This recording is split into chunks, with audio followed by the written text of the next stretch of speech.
السلام عليكم. دايما نسمعوا كلام على جشع التجار هذوما ما يخافوش ربي، التجار هذوما ما يشبعوش، التجار. خلينا نفكروا بطريقه مختلفه.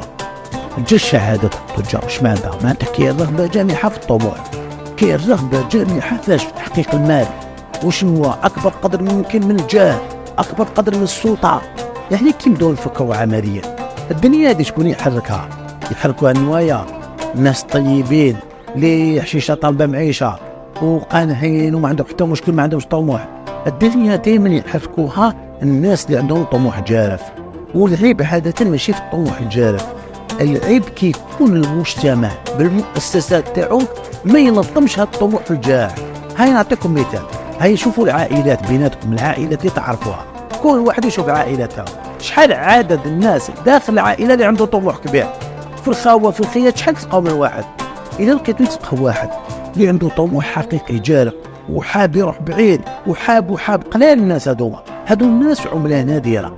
على هذه تلقاو في الدول كاع الدول يشجعوا الوجود تاع ناس كيما هذو في البلدان تاعهم.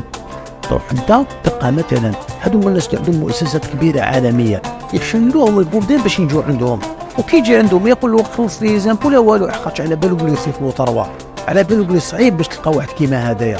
صافي هاد النوع تاع الناس هادو مطلوبين في المجتمعات، وهادو ما قلال مي مطلوبوا شنو؟ نعكسوا الصوره.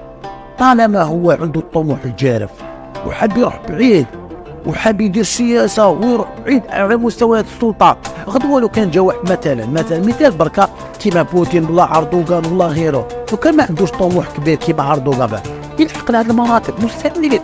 لازم يكون عندك طموح، وهذاك الطموح يكون جارف. مي وشنو هو؟ لازم تنظموا. واش معناتها تنظموا؟ ما لازمش تحول الجشع، تنظموا خليه يكون طموح. ما ينفعوش نديروا له مثلا نديروا له فكره انه ما لازمش نديروا احتكار. تنظم هذه الرغبه، تنظمها في السياسه، تنظمها في الاقتصاد، تنظمها في كل شيء، تنظمها باش تستفاد من النوع تاع الناس هذو، لانه هذا النوع تاع الناس قلال.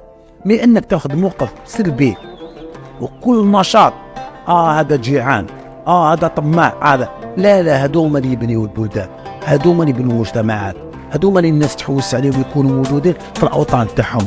مي اول تعايروا، اول تجرموا، روح نظم السباق وخلي المتميزين يكونوا دول البلاد.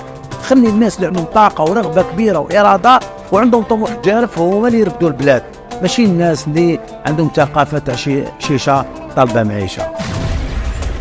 نصب